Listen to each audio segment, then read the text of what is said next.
evening and welcome. My name is Joshua Stewart. I am the director for UVA Clubs Global Networks, which is over 100 UVA networks worldwide, meant to connect alumni, parents, and friends to the university and act as a grounds away from grounds.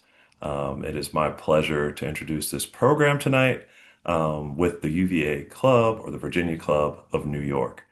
If you have any questions about the VA clubs or the Virginia Club in New York, we'll be sharing that information towards the end of the program. Without further ado, I would like to introduce the executive director for the Virginia Club in New York, Loretta Dredger. Loretta? Thank you, Josh. Hi, everyone. To start, it would be amazing if everyone could put where they're zooming in from in the chat, just so we can get a feel for where you currently are. And as that is coming in, I would like to introduce myself.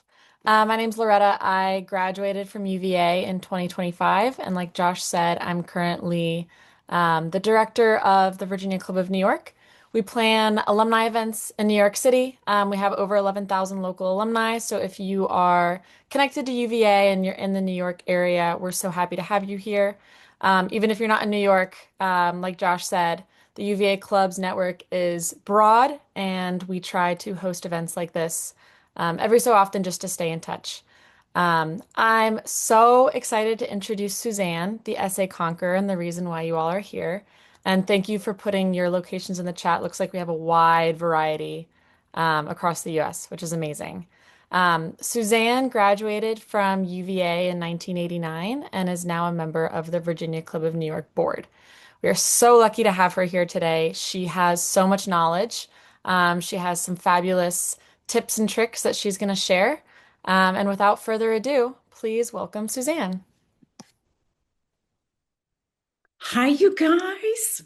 I'm so happy to be here. I thank the UVA Club of New York and, of course, the Office of Engagement.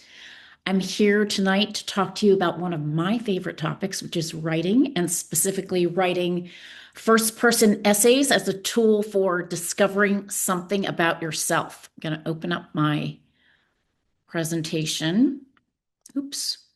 Hold on one second. Okay. You should see that. I'm sorry. Okay, so we are here to talk about the essay writing process in the college application odyssey, let's call it. Most of you are probably sophomores and juniors. It looks like you're phoning in, dialing in from all kinds of places all over the country, and that's fun. I have worked with lots of kids from all over the country and some abroad.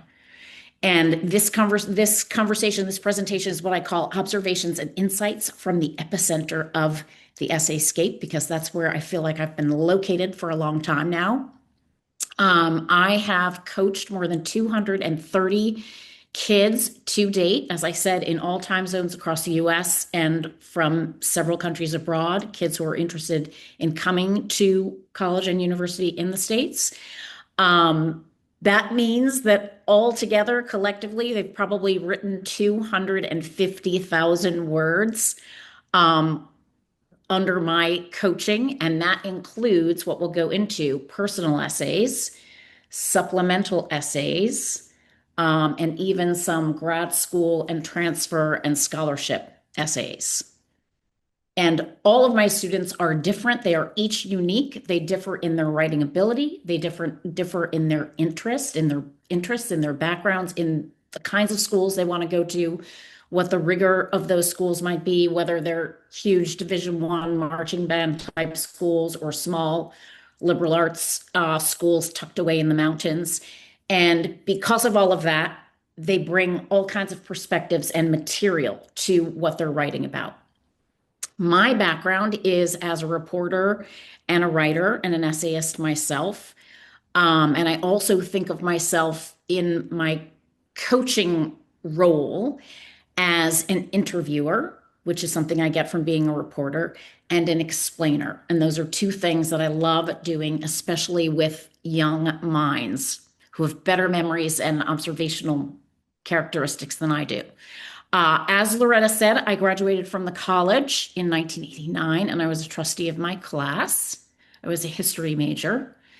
Okay, so here we are with the most important message that I want you to take away tonight, which is whether you are clueless about this process you're about to enter into in applying to college, or you're clueless about the essays, or you feel like you're not a good writer, or you're very knowledgeable about it and therefore very stressed out and anxious about it.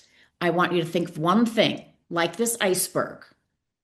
You, like every other human being on this earth, have at least one story, if not 1,000 stories to tell. It's a story that will reveal something important about you, and it's bigger than you think right now. So, your whole story, like an iceberg's girth, is lurking below the surface. You haven't even hit it yet.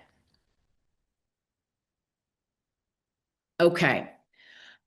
The importance of essays in college applications are that, unlike scores and grade point averages and other metrics by which students are being evaluated, the essay is the one thing that can truly distinguish you from another candidate that might be absolutely identical to you. You have the same GPA, you have the same SATs, the same ACTs, maybe you've even had the same course load. Your essays are going to be different. They're going to differentiate you.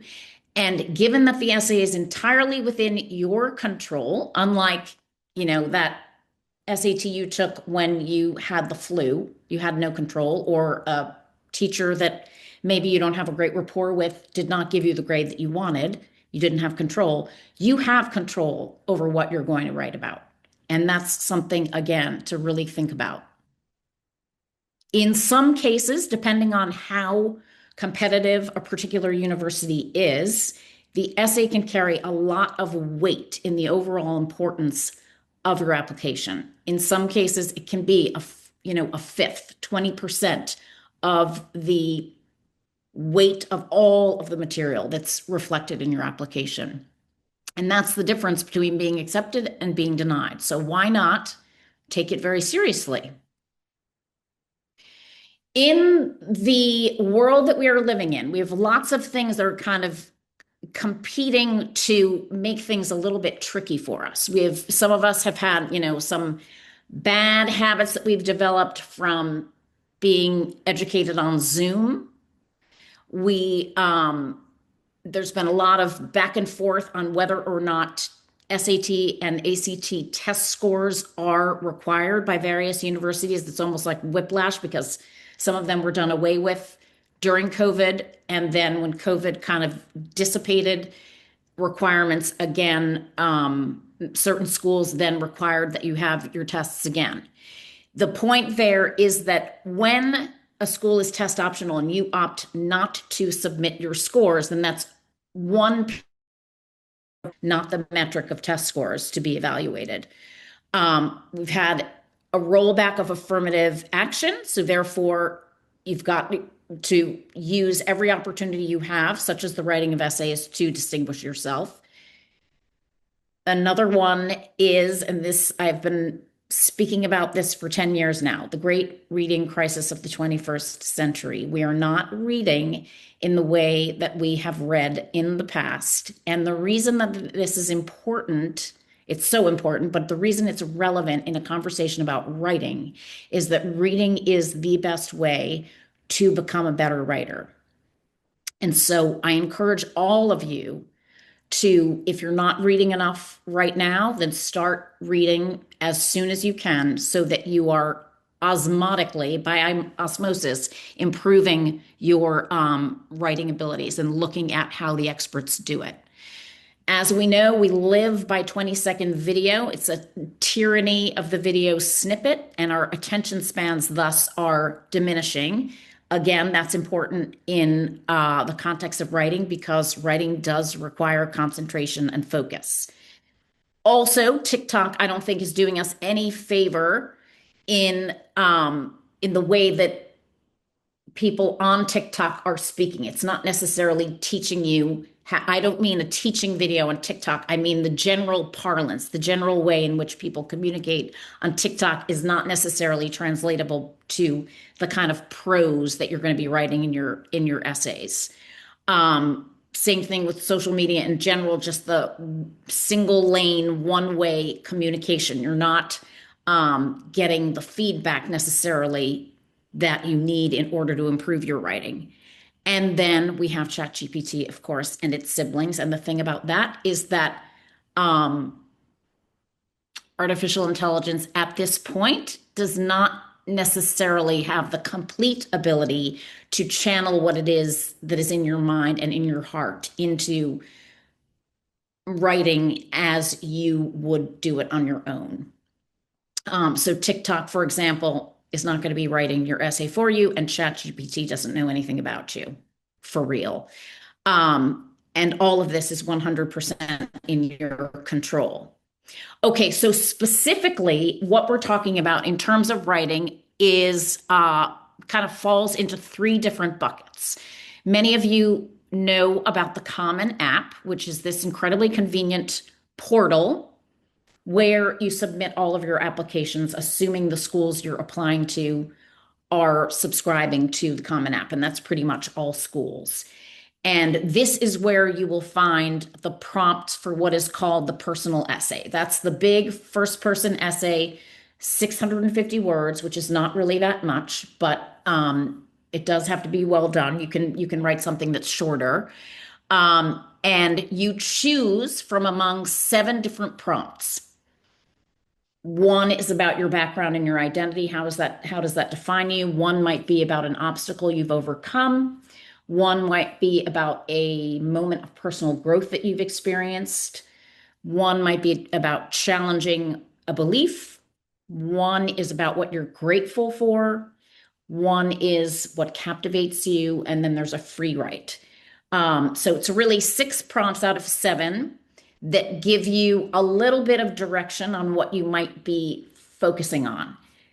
What I like to say is that even though these prompts are written in different language, they're have different angles to them, they really are asking the same question. And the question is, how can you demonstrate that something that's happened in your life, some obsession that you have, some experience that you've had, is a way for you to show personal growth. Personal growth is that delta.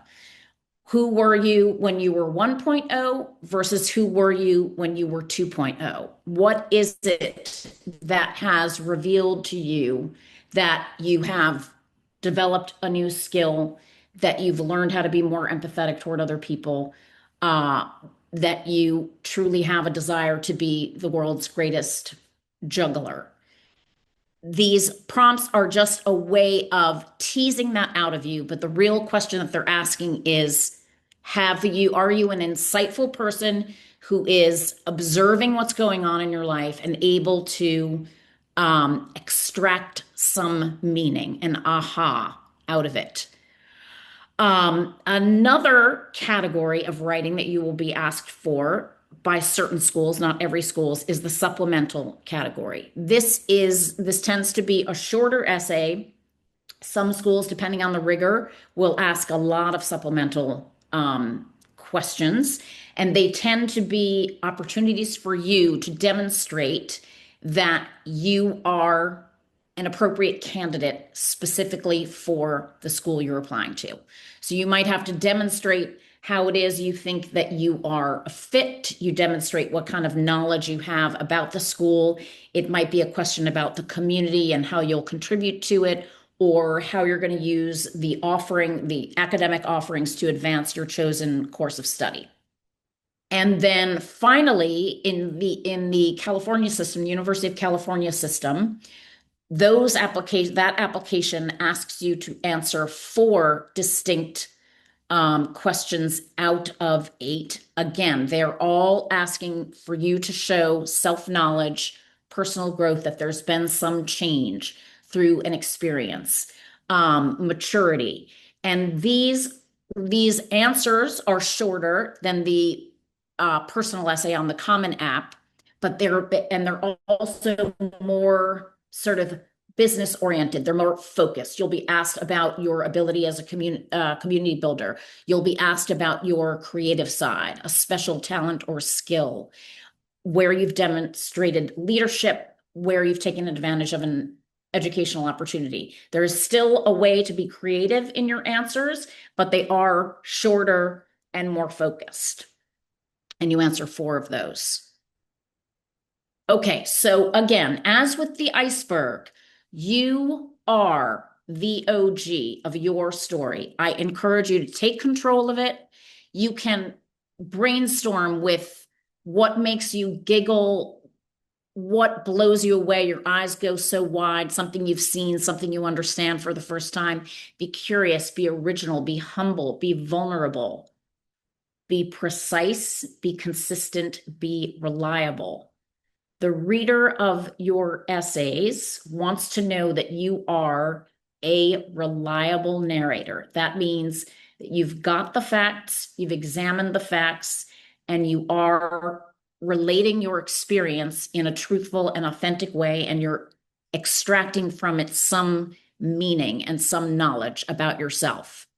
So if you're a slacker in your storytelling, meaning you haven't got your facts right, or you're not really tapping into the value of something, then that reader is not necessarily going to pay as much attention to you. And that's not something you want to happen. You want them paying attention to every word you've written.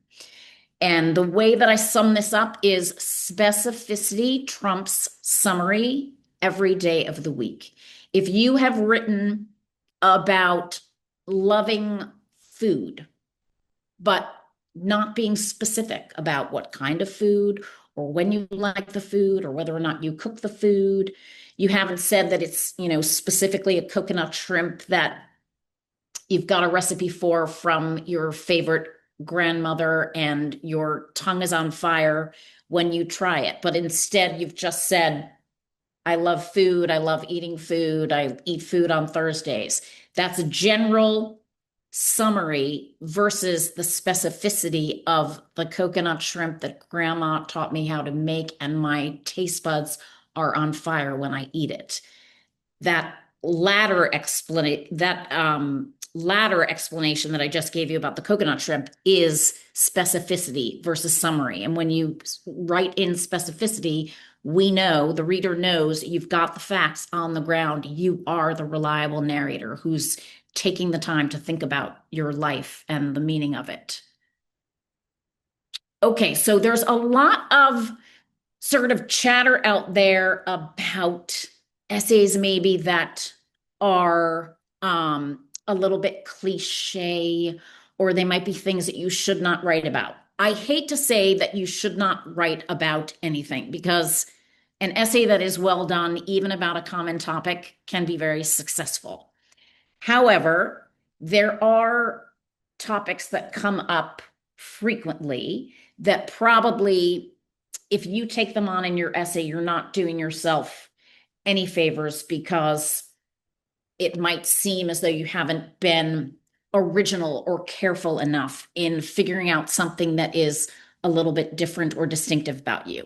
So things that people go for frequently, because they do tell a story of personal growth, they do tell a story of challenge, would be volunteer trips that you take, an injury in a sport that ends your season, you've got to lead from the bench, immigration stories that do not necessarily have a really surprising outcome. You do not want to use the real estate of your essay in the application to write about extracurriculars that you're going to be writing about in other sections of the essay, such as on your activities list. You've got to think about your essay as the most, very valuable real estate on your application that you should not be using to duplicate something that's elsewhere in the application. Difficult school transfers, portraits of special people in your life. we're so influenced by people and so inspired by the people in our lives, but sometimes that type of essay becomes a biography of another person without revealing enough about you. Um, Kids definitely often want to write about coming out, which is another fantastic topic. But just, I would say, if that's something you want to write about, and also with your mental health is an incredibly common topic because we are experiencing a pandemic of mental health difficulties in this age group. Both are so legitimate and worth considering. I just caution that you make sure you're writing about that topic because there is some other reason beyond that, that there's something there that you want to reveal about yourself beyond just sort of almost the shock value of coming out or having a difficult time psychologically. So just think about your motivations for various topics. But there is always a way to make something uncommon, but I always feel like my responsibility to let you know what might be considered a little bit cliche. Okay, so this is where we get to the part where we get a little bit interactive. And I think Loretta is going to be helping me with this. These six um, six rectangles of text are encapsulations of essays that have been written by clients that I have coached. And I welcome, let's have two volunteers, welcome you to pick one indicated in the Q&A. Loretta will tell us, and I will give you the background on it. Loretta, if no one chooses one, you can choose one. Okay, I'm giving people 10 seconds. Oh, we've got baseball shortstop. Baseball shortstop. Okay, so baseball shortstop. This kid, you would think that he was like a state championship type of shortstop from a long line of lots of shortstoppers. You could easily think that he was going to write about that, but instead, he wrote about the first job he ever had, which was in the brutal Augusta, Georgia sunshine summer, digging holes, not digging trenches, but digging holes for signposts for a local business. The man would drop him off in a truck and he'd be left on a piece of land and he'd have to figure out all by himself how to get these poles to stand upright in this dirt. And he just learned so much about being persistent and, how to plan for a day in the heat. And he learned how to make money for DoorDash rather than gas, rather than hitting his mom up for all of it. It was a real great learning experience from a very simple, episode in his life.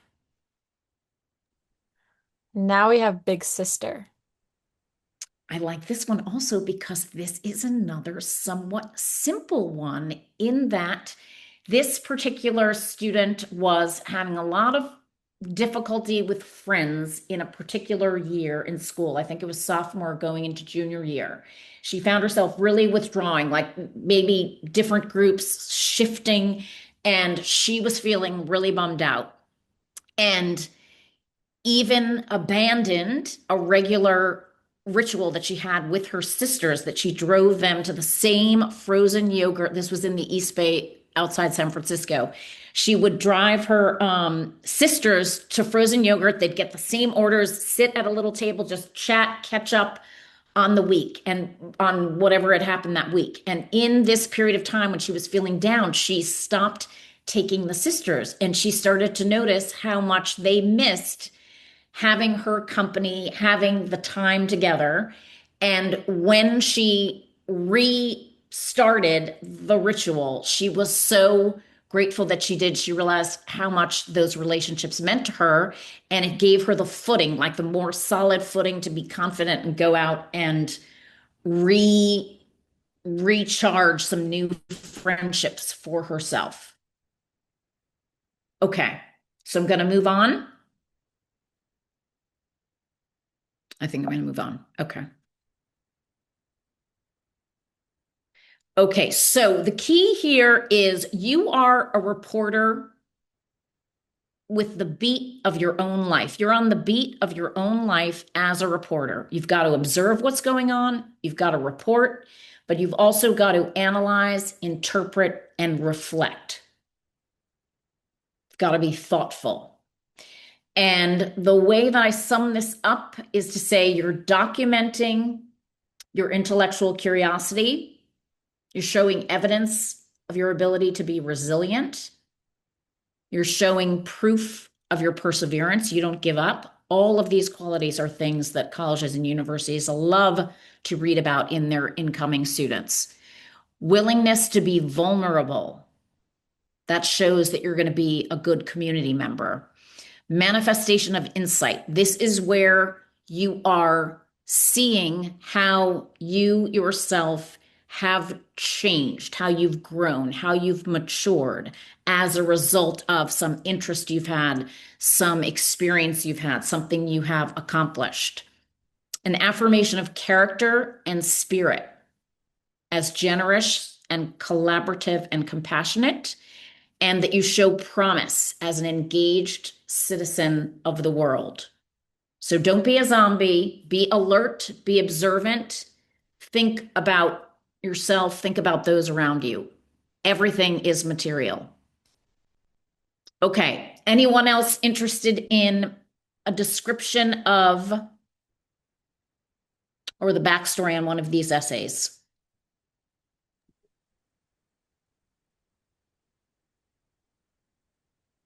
Drop it in the Q&A. We have the Spotify fan fave. Okay, this is a cool one. This is a California gal who wound up at school in Massachusetts. And she was an incredible musician, a busker on weekends, and a really good debater.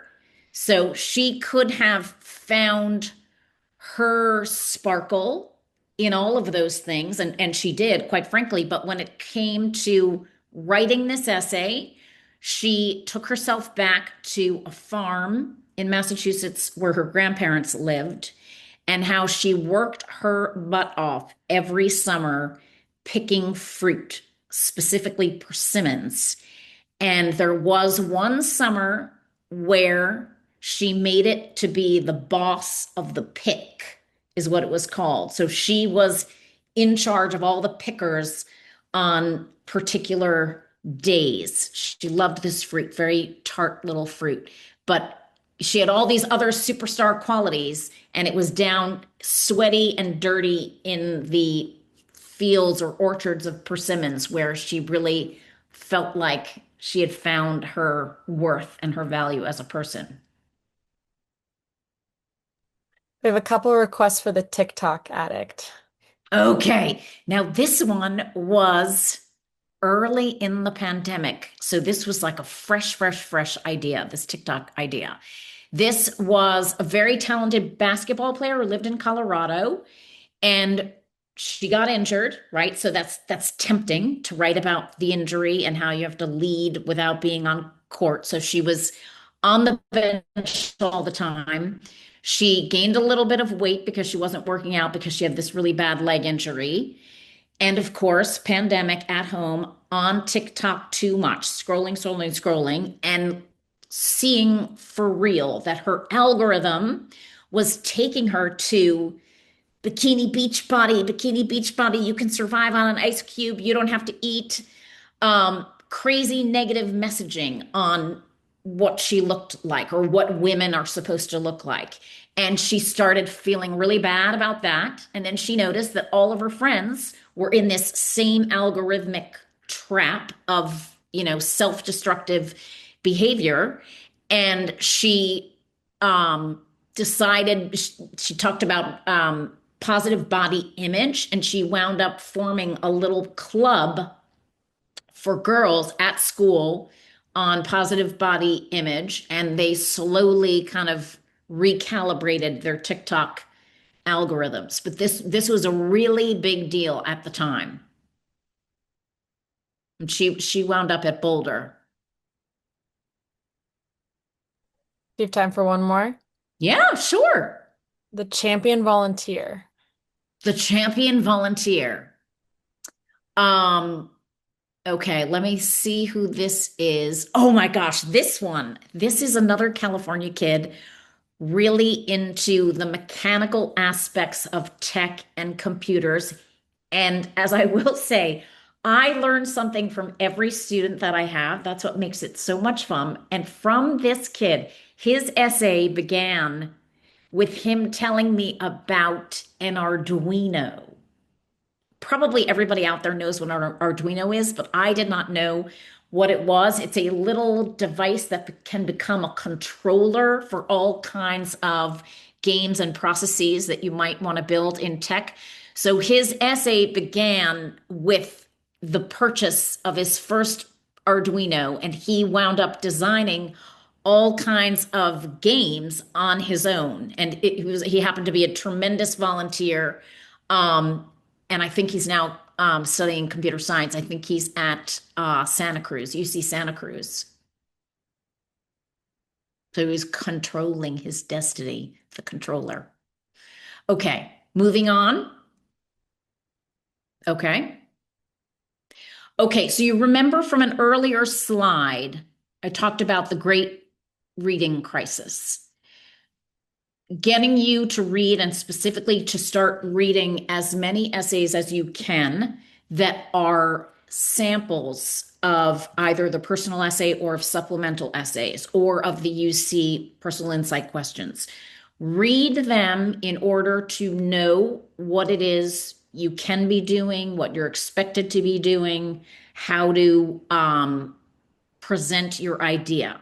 So, reading in preparation for writing is like watching the tapes if you are a professional athlete, right? So Lindsey Vonn, she's getting ready for the Super G, unfortunately. We saw what happened to her. Jack Hughes for the gold medal matchup against Canada.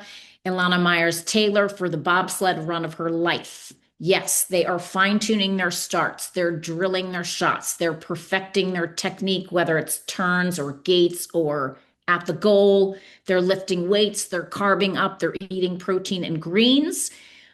But the other thing that is common among them is that they are watching the tapes. They are watching the tapes, which is how are they making mistakes in games? How are their opponents doing things that they need to defend against?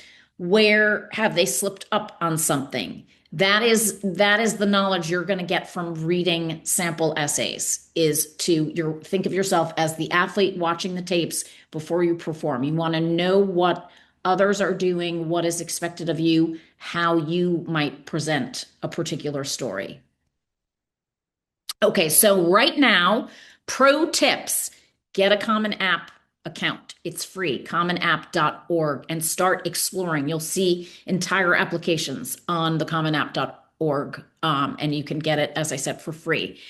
Make a calendar. If you're a really organized person, make a little calendar of all of your key dates, whether it's when do I need recommendations? When do I need to be taking my second and third SAT or just my first SAT? When do I need to review the prompts? You can even make a little accountability group with your friends. Who's doing what when? Don't have to share anything, but you can keep up with each other on when things are due or when you should be exploring things. Start reading, as I've said. Think about things like what made you laugh out loud last week. I always go to laughter. It's a great source of inspiration. When did you last speak to someone you didn't know and find you had something in common? What did you learn from them? What have you worried about in the past that you've been able to work out on your own and how? That's resilience. That's persistence. Interviewing your friends and your parents as though they were sources for the profile you're going to write about yourself. You always learn things about yourself from others. In the eyes of others, you may be a different person slightly. And I recommend 10 days a day, 10 minutes, sorry, 10 minutes a day, observing your environment and observing the people around you, making notes in your phone, making notes on paper, however you want to do it. Just become a keener observer. That will help you with your writing. And I said form a writing group. I mean, that sounds wacky, but you know, spread the stress around.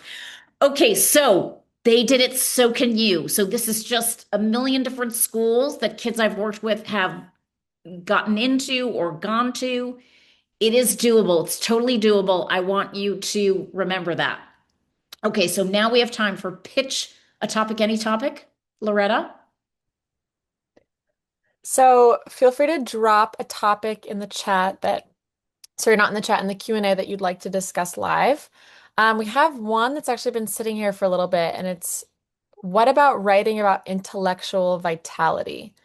And that's Intellectual all the context vitality. I have, but I'm curious what you think about that, Suzanne. And if whoever put that in the Q&A wants to add a little bit more, feel free. I love that. I had a client a couple of years ago who wrote kind of about that, about the various thinkers, um, philosophers that she had read over the years. And she also wrote about um, nature and seeing kind of cosmic meaning in nature. It was an excellent essay. What I would say is it's a daunting topic. You've got to figure out how you're going to illustrate what intellectual vitality is. Is there a time in your life when you did not feel vital intellectually? And did you travel somehow to a place now where you do feel vital? What was the delta in between that you underwent that has made you curious about it or an expert on it? Perhaps you feel very well versed in it. You've got to find the ways in which you're going to illustrate it. And absolutely what you need is the 1.0 and the 2.0, and then how did you get from one to the other? You're going to need good specifics and examples. I like that one. Still waiting on more. Don't What have. about writing about a really weird fear that you overcame? Hmm. For Uh, example, a fear of butterflies. oh, how interesting, fearing butterflies. That's interesting because it's kind of a twist. You wouldn't necessarily expect someone to be afraid of butterflies. So that's interesting. I would say if you believe that there is some insight that you've gained, I assume you've conquered the fear of butterflies. Is there an insight about yourself that you've gained as a result of this fear and overcoming the fear? If you are kind of taken with the fact that you were afraid of something that most people are not afraid of, so therefore it's like a sensational idea, that's fine, but you've got to find more of a substantive reason to take that on as your topic. So perhaps through this, you've discovered that you want to be an entomologist, right? That would be a person who studies insects. Or perhaps you've discovered that color and pattern is something that you need in your life. That's cool. I'm glad you're no longer afraid of them. What do you think about the importance of researching specific schools that you want to attend and weaving that into your essay? Is that something that comes up? That is a great idea. Um, and that is something that really factors into your supplemental essays, the shorter essays that schools ask that are specifically pertinent to what the school is all about and how you might be a fit. As far as doing that research and weaving it into your personal essay, sure. If what you're finding out about the schools is somehow a reflection of who you believe yourself to be, or a reflection of who you want to be, then that probably is an intrinsic aspect of what your personal essay should be about. But generally, I coach kids to write personal essays that are statements about them, that are their sort of, that are the gateway to who they are, that any school that they are applying to will appreciate. If you were to customize your personal essay, you'd be writing per school, you'd be writing a lot of personal essays.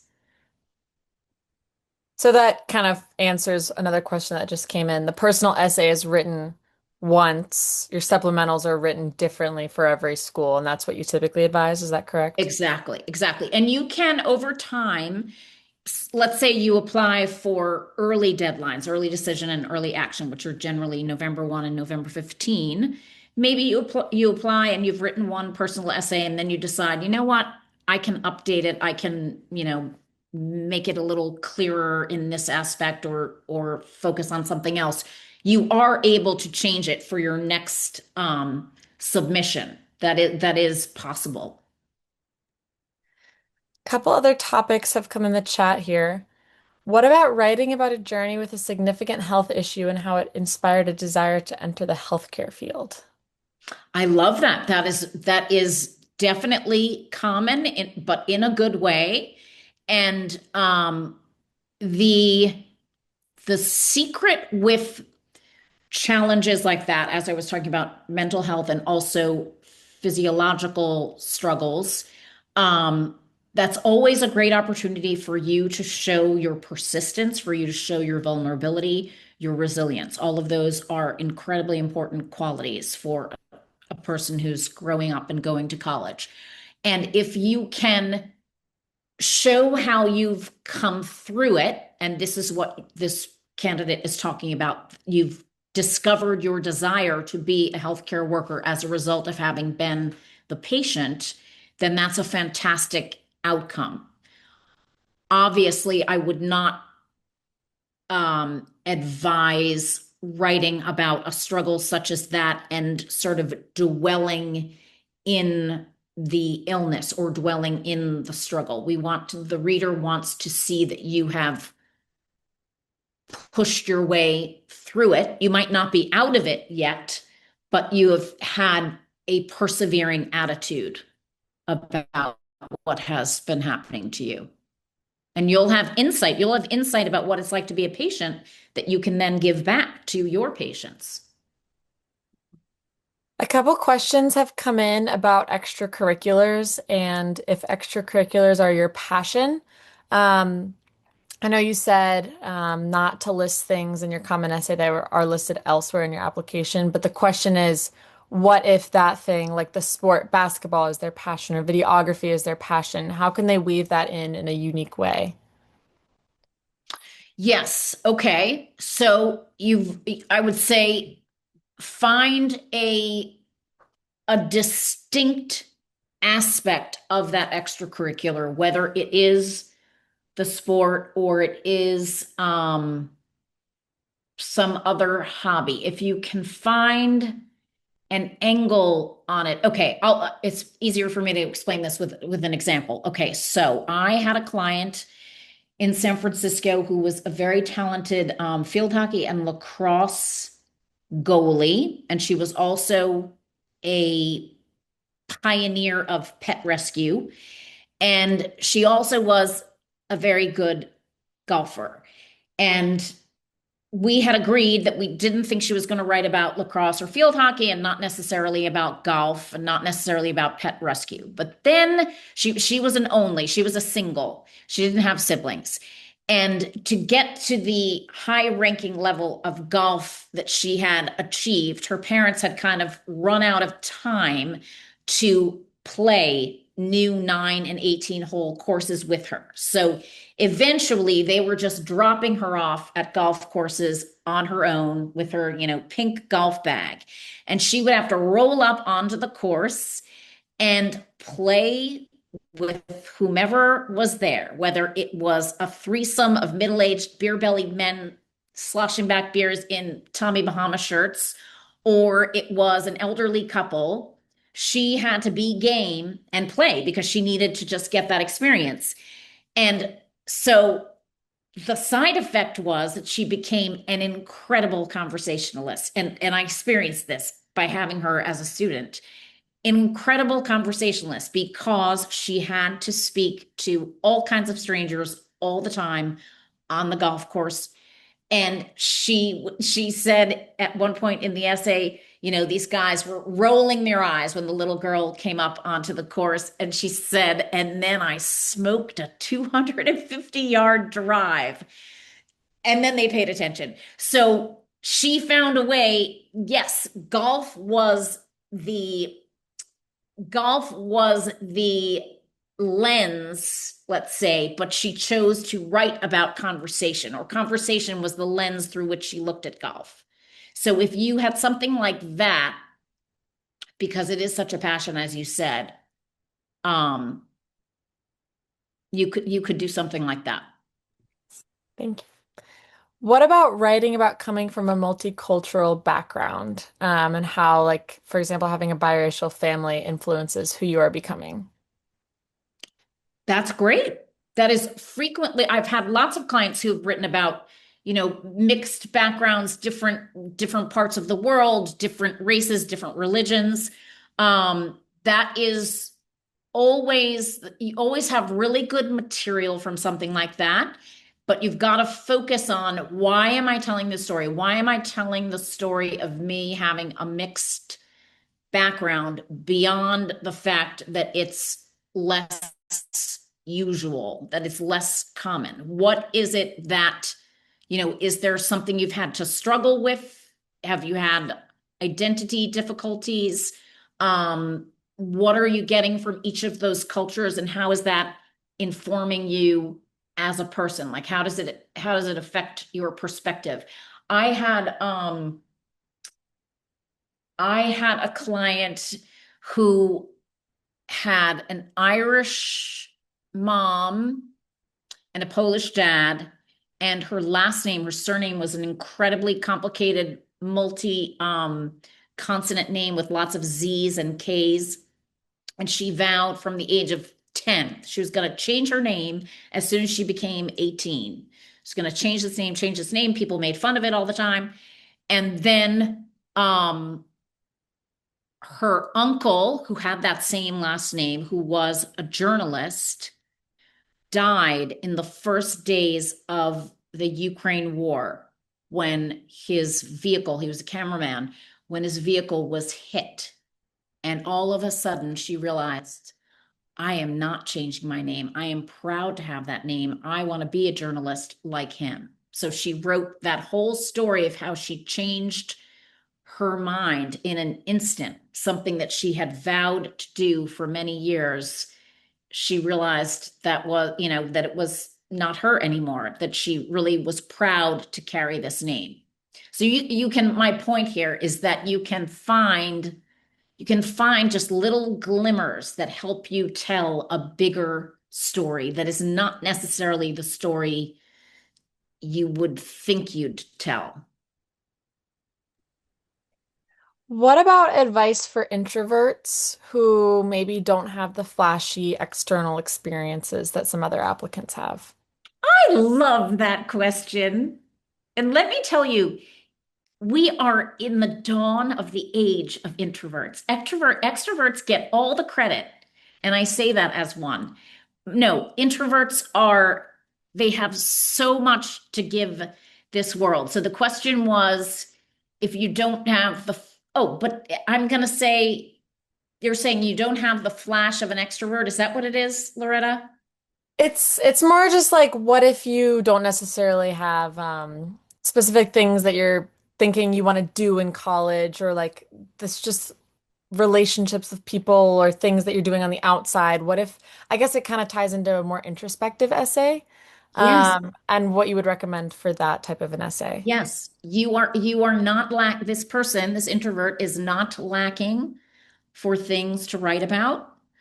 I guarantee you, you have deep and vast expertise on a whole array of topics from which you have learned something about yourself because you are perhaps more contemplative or focused or insightful. So I encourage you to make a little inventory of the things that you observe or the things that you feel like you're really smart about or the things with which you connect to the other people that you like to connect to. What are you observing that loud, brash, flashy extroverts in life do not? Because you're paying attention. That's a great quality. Right, I have a couple hyper-specific examples, Okay. topics. One is what about balancing setting up your future while still living in the present? Balancing setting up for your future while still living in the present. So that's like a topic. Hmm. Hmm. Let's see. So I would say first examine what the tension is between those two things. What's the friction that you're feeling that has inspired you to even propose this story, this idea, right? There's obviously something that is not where you're torn. So I would try to examine what that is and then maybe make some pros and cons about the future versus the present. The key is going to be, so what I would do with that is try to think of a scene, live action scene that would illustrate this person being trapped between those two things. And that way you can see what the stakes are, what you have to lose versus what you have to gain. You just got to find some examples. We have 5 minutes left, so I'll do like two or three more. Is that okay? Great.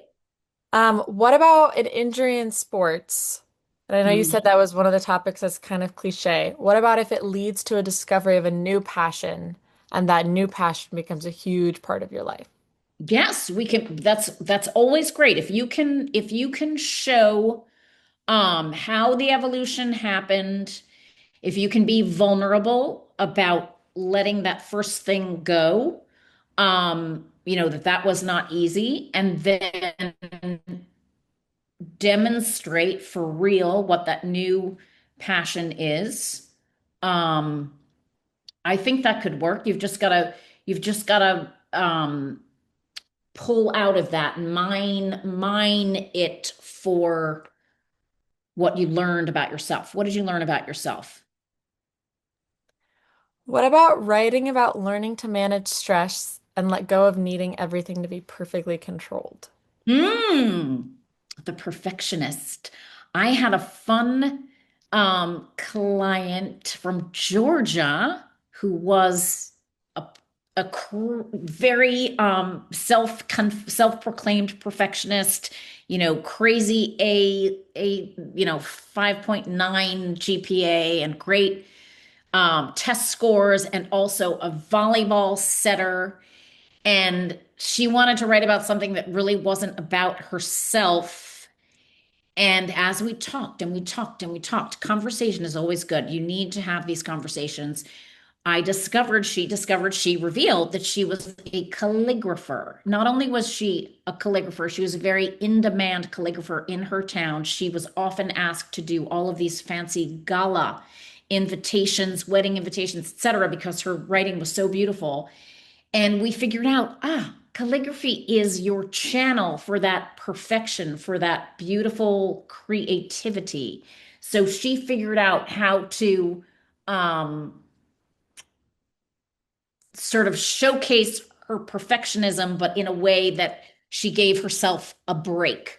So in your case, um, again, you need examples of what it means to need to be perfect? And has there ever been an incident in which you realize that you are fallible, that you are not perfect? And what did you learn from that? One more, is that good for Go time? for it. Awesome. A childhood tongue tie that led to introverted childhood until no longer having it and building communication and journalism class. Wow. That's a good one. Um, so this person is kind of finding almost a destiny of expertise and talent through something that had been a struggle. So there's resilience, there's vulnerability for sure, perseverance. I'm certain of that.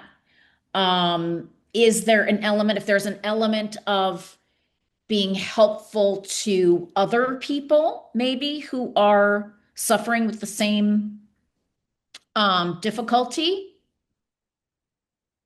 Or was there a particular way in which they went about overcoming the difficulty and excelling in journalism? I love that.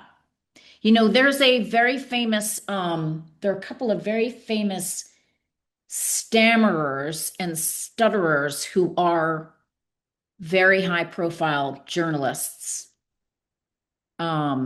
You would never know it when they speak, but they have had to overcome that. We weren't able to get to everything, but we have Those are good some ones. great topics. And I think, I mean, I guess, Suzanne, if you have like 5 or 6 takeaways for essays, it sounded to me like it was perseverance, resilience, Yes. showing curiosity. Being humble, being curious, being reliable in telling your story. Um, you've just got to be fearless in looking at yourself, in finding the material. You're looking for the material that's going to tell your story. Everybody's got a story. You are just looking for the vehicle that is going to tell it the best way. I have a quick little metaphor, which is, I don't know if you guys know rally car racing. Rally car racing is unlike racetrack racing.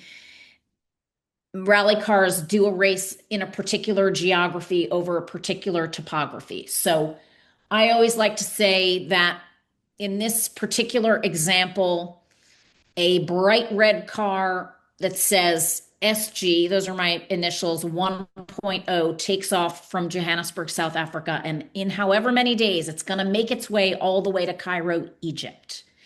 Along the way, I'm stampeded by elephants. I have ostriches laying eggs on my roof. A wildebeest crashes my windshield. A rhino punctures my tires. By the time I get to Cairo, I am limping. I've run out of water, right? I get to the end, the finish line. I get the mechanic visit. I get the body shop pulls out all my dents, replaces my windshield, and I get a car wash and I get my trophy. But when I come out of the car wash, now on my roof, on my door, on my hood, says SG, but doesn't say 1.0 anymore. It says 2.0. Because even though I'm looking great again, shiny, smooth, beautiful car, I have gone through an experience that is now part of me. It's now part of my biography. Is this the elephants, the rhinos, the running out of water, the water tanker, the ostriches?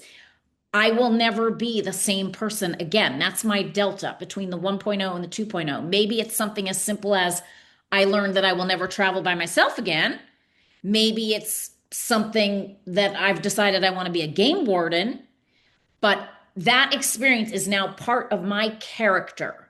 So you're looking for a vehicle that will show who you were as 1.0 and who you are as 2.0. and you're telling the story of change in between those two things. So just think about the rally car. So my parting words, you, as I said at the beginning with the iceberg, like everyone else on this planet, have a story to tell that will reveal something important about you. So give yourself the gift of telling it.